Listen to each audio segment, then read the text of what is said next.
We will download Windows 11 from the official website. I'm on it right now.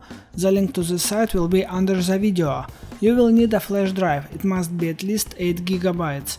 It can be empty or filled with files. It doesn't matter. On the website, scrolling a little bit down, and when we see a heading Create Windows 11 Installation Media, click on blue button Download Now.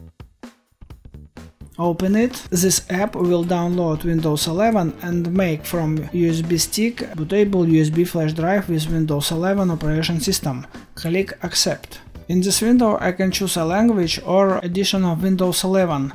To do this I need to uncheck this field and I can choose a language or edition only Windows 11, because this is a multi-edition. In this edition we will have Windows 11 Home and Windows 11 Pro. Click Next. In this video I show you how to create a USB flash drive. If you want to download a file, you need to choose another option. I need to create a USB flash drive and I choose first option and click Next.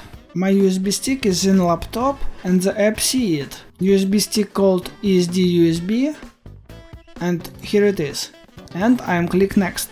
And right now you see how app downloading Windows 11. Progress 4% need to be 100%, and then will be another progress and we will wait to 100% too. So in this step just don't do anything, just wait. All operations was finished. I open File Explorer and this PC, and you see my USB stick with some files. Open it, and this is all files of Windows 11 disk image you saw. Put like, write comment and subscribe to the channel. Thank you for watching, bye bye.